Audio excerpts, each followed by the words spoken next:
Hi, my name is Kurt Ness. I'm with Ness Brothers Realtors and Auctioneers, and I've been asked to tell you about our Senior Relocation program. This is a program that I'm very excited about because I've had the opportunity to work hands-on with this from day one. And so to tell you how we got into it, I just want to give you a brief background of who Ness Brothers is. We're a family business. My father, Joe Ness, started it in 1961, and we've been around for 3.5 generations. The half generation is because our grandchildren are on payroll. So Ness Brothers, one of the strengths I think about Ness Brothers is that we have been a company that has been willing to try things and experiment and be more of a trendsetter. We were a trendsetter when, from the auction business, we started selling real estate at auction. And in our county, originally started in Huntington County, we sold more real estate at auction than anybody else. When we got into the auction arena as far as the online auctions, we were a company that started doing online auctions well before our competition. And if you remember, there was a statistic that in 2016, gotta remember the date, there are 10,000 people turning 65 a day. And that trend is going to continue until 2029. So at the year before that, looking at the company as far as what we could do to position ourselves to stay, competitive. And it's like the old saying goes, if I do the same thing today that I did yesterday and expect different results, there's a word for that, and they call it stupid. So we started looking at what trends are coming about. And we knew that as people obviously are retiring in that large of a number, that at some point in time, they're going to potentially want to downsize. Now you fast forward 4 more years and what happened? We had COVID. And that really accelerated the thing. And so when we first got into the Senior Relocation program, what we decided to do was to get our Realtor Senior Relocation designation, because that was kind of the ground floor of understanding working with seniors, what we needed to do. But then as we got into it, we started going deeper and deeper and deeper. And what I mean by that is understanding what the mindset is of a senior that is downsizing. When you really think of it, why do people downsize? They downsize more than likely because there has occurred something in their life that they have to change. And change for a lot of people is scary. Change is scary for a multitude of number of reasons. Number one, when we look at our age, as we age, we become less mobile.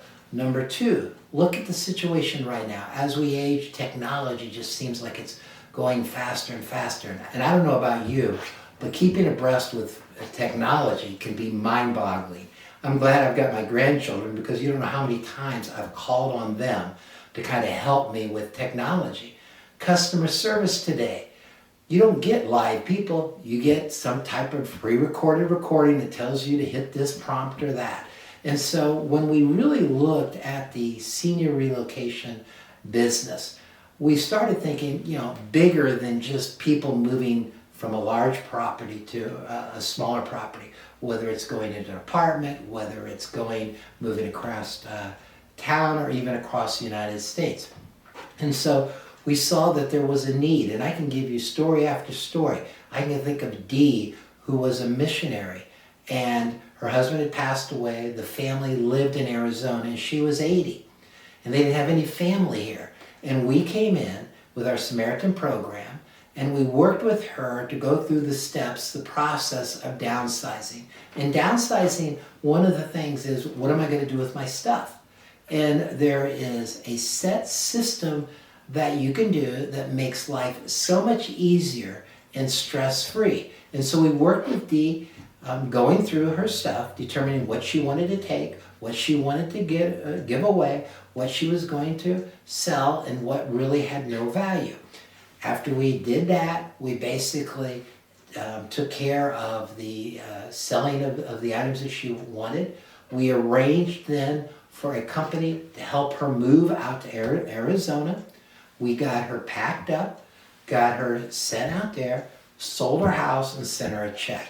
And so the whole way we were there walking beside her and answering all of her questions.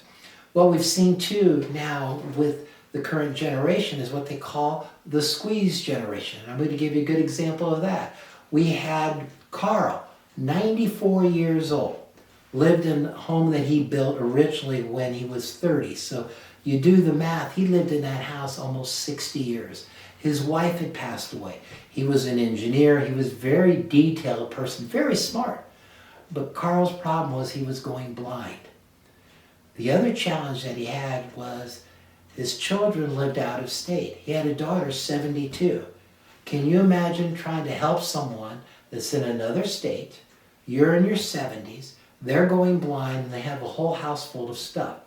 And so what we did with Carl is we came in, we had everything in writing as far as our plan, and then we started going room by room, determining what he wanted to take and what he didn't want, what he potentially wanted to give to charity, and what we wanted to sell.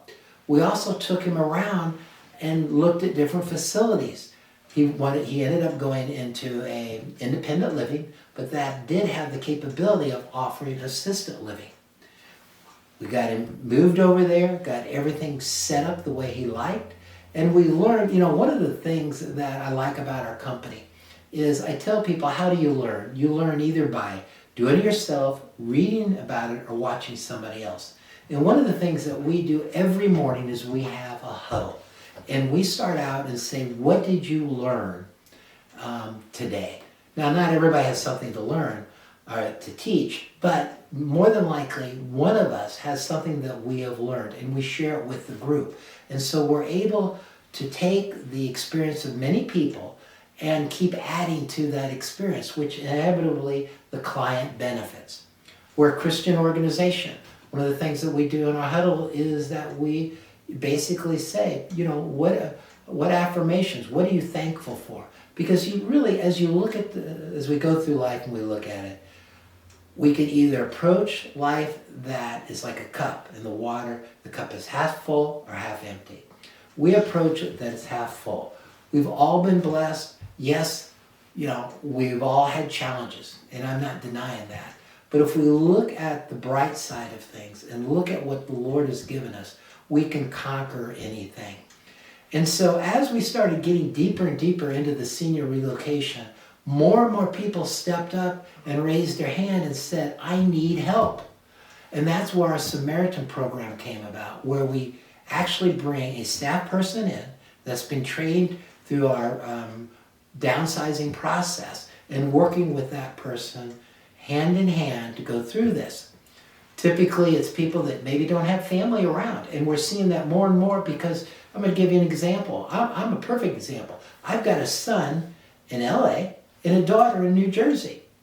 So if I needed help, I would have to, if I only had 2 children, rely on them. And I'm going to give you an example of where I did need help. A couple years ago, I had 2 knee replacements. And I'm not the smartest guy out there, because after the second knee operation, I came out of the hospital. We immediately went to a villa that same day, and we bought it. And then, I wasn't smart enough to put 1 and 1 together, because when you move, what are you doing? You're carrying boxes up and down, up from the basement, downstairs. Can you ever try to carry boxes when you have 2 new knees? It doesn't work. Believe me, it doesn't work. Fortunately, we had the senior relocation team come in, and they literally helped me and my wife go through the process of downsizing, getting us moved over to the other facility. We made donations, we sold what was left, and then we sold the real estate. So by having that and by knowing how it worked, it made the system so much easier. And so one of the things that we found out, if there was a need, is I was part of a BNI group, Business Network Group. And I made a presentation, and I had this binder. And at the time, the binder was just a prop. And what I mean by it, it didn't have any pages in it, I'm being honest. And I told them how we're working on this binder that walks people through the process of downsizing. Step 1, 2, 3. There were 35 people in the room. After the presentation, it was a 15-minute presentation, everybody evaluates us. And every one of them said, I wish I had this when I had to help my parents. I wish I had this when I was dealing with my mom's estate. I wish I had this when I was blah, blah, blah. And so we knew from the feedback that this provided a lot of benefits. What we didn't realize, and I'm being very truthful, it took us a year to create this binder. There's 75 pages in this binder that we've created. And I'm going to look at it this way. So the first section basically tells you who we are. The second section goes into more of the different services that are available out there. I'll give you an example. There are places that you can take your jewelry that will pay you, a price. There's places for clothing that you can sell. There's places from the standpoint of donations, all different types of donations. We have in here too the aspect of when we're dealing with people, we start out and we tell people one of the important steps is that we gather information. And I always use a story like this. If you were not feeling well and you went into the doctor's office and you said, "Doc, I'm not feeling well," and he pulled open his drawer and said, "Here's some green pills, come back in 30 days and tell me how you're doing," you'd wonder what type of doctor he was. He didn't take your blood pressure, didn't ask your history, what your challenges were, even do blood tests. And so when we sit down with people and we talk about the roadmap to downsizing, it isn't just dealing with your stuff, but we take a bigger 30,000 view picture of the situation and plant ideas in your mind, suggestions. We're not here to force you to do anything, but what we try to tell you is if you address these issues, these questions, in the long run, you're going to be better. So we start out with a questionnaire. And basically in the questionnaire, we're going to ask you what your current situation is, what your desired outcome is, what are your obstacles.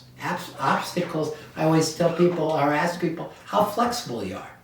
Flexible falls into 3 categories. Number 1, physically. Can you move? Some people can't, maybe because of heart problems or arthritis or diabetes or whatever.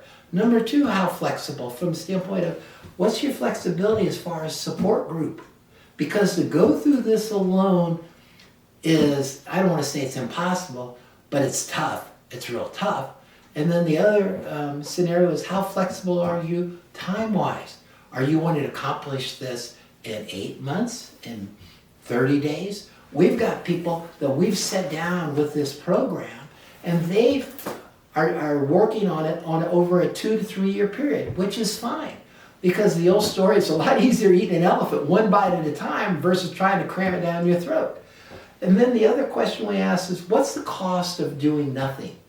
Because you can live in this large house, and I think people, because of many situations, are realizing that large house costs money. If you don't put money into it, it deteriorates and goes down in value. The aspect of being in this house, and my bedroom is up on the 2nd floor. I can remember we had Dee as an example. She lived in a villa and the bedroom was on the 2nd floor. She couldn't get up the steps. And so we sat down with her. We laid out a plan to get her into a assisted living facility so that she could enjoy the quality of her life.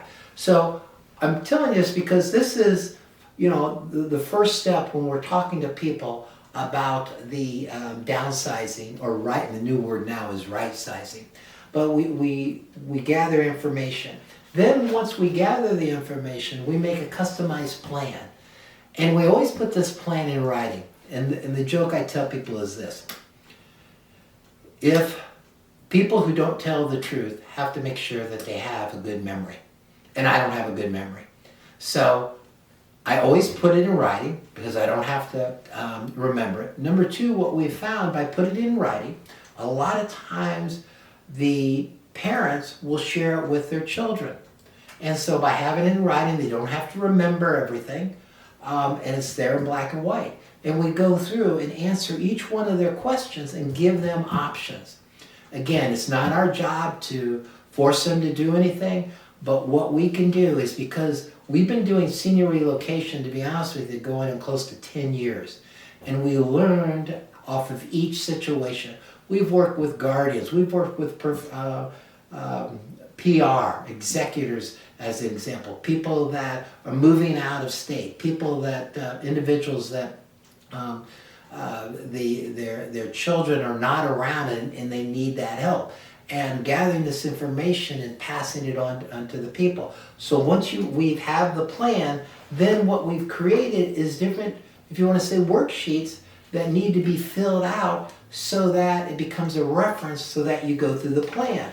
And in the aspect of, one of the things we talk to people, when you're downsizing and moving, it's a perfect opportunity to get your financials in order. And financials in order can be as simple as, this box contains all my financial information, whether it's tax returns, whether it's wills, whether it's a situation as far as where I have my securities, example, or one big one is life insurance. One of the services that we offer now is that if somebody has passed away and the family comes in and they don't know if mom or dad had life insurance policy, now we have the resources to go out and find out that life insurance policy. So this becomes basically almost like a Bible from the standpoint you're putting important information down so that when you move, it becomes a reference point. The next section that we go into is basically talking about how we talked about having a plan. We talked about the aspect of, people wanting to downsize. Then it goes into how do you sort? Do you try to, how much do you try to accomplish over what period of time? Biggest mistake people make, biggest mistakes. They try to do everything in a short period of time. It's like they are a sprinter.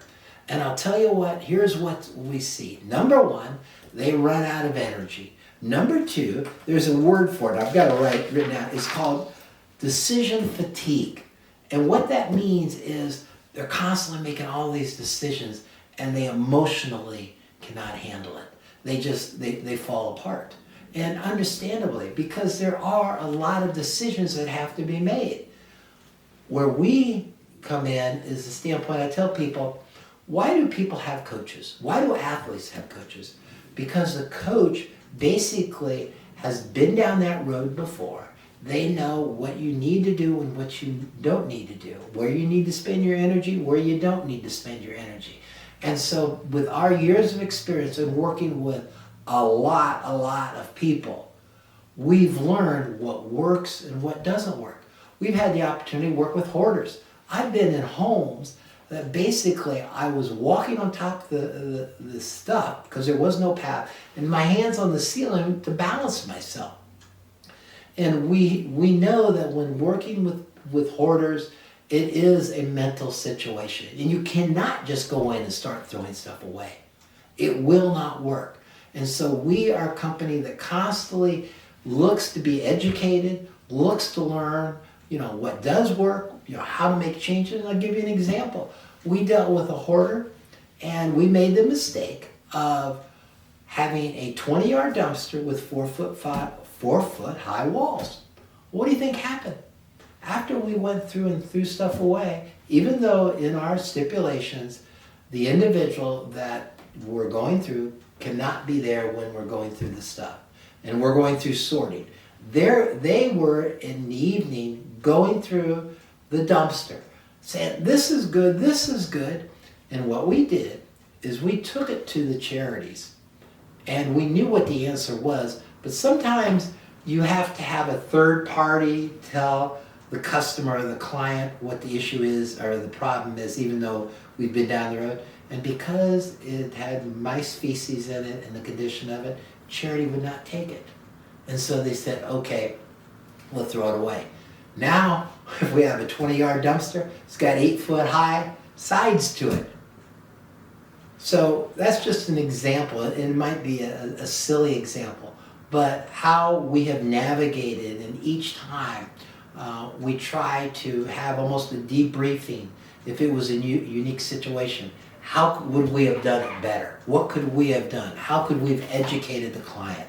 I can remember, a situation where we had that the client was just constantly asking questions, which are okay. And we decided we're going to be proactive instead of reactive.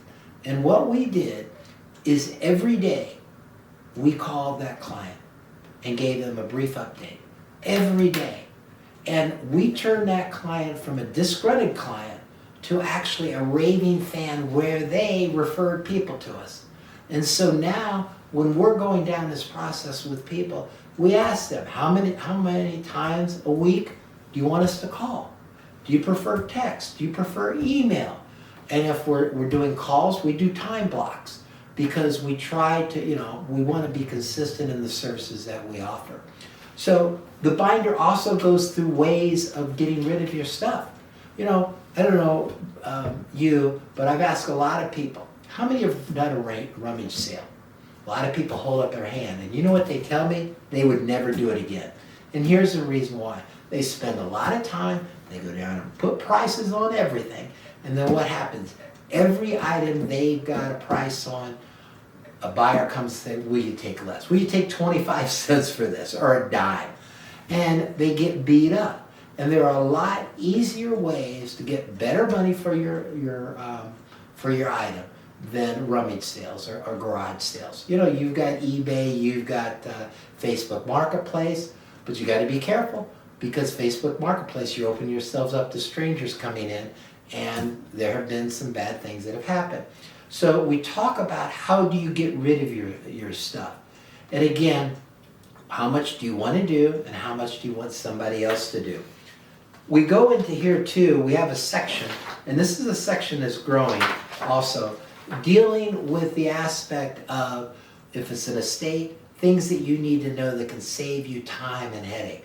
A lot of people have never been a personal representative before and are thrown into that situation. And it can be a mountain of work. And so we've worked with estate attorneys. In fact, I went to a seminar once that was for estate attorneys, paralegals, and accountants. And I was sat in the third row from the front, and the speaker says, raise up your hand if you're an accountant. Raise up your hand if you're a paralegal. Raise up your hand if you're a CPA. And then he looked right at me and he said, well, what do you do? And I said, we run a real estate and auction company, and we help people downsize. And our whole approach in doing this business is, I can't be an expert at all the fields, but we can be knowledgeable enough that if we hear something that you're doing, it's a red flag. You really need to talk to this person or this person so that it's going to help the things run smoother. So I've gone through a lot of the sections in this binder, and what we do, and I touched a little bit on our Samaritan program where we come in and work with you side by side. I also touched on the fact of the customized roadmap. If you're interested in either one of those, just let us know. Thank you.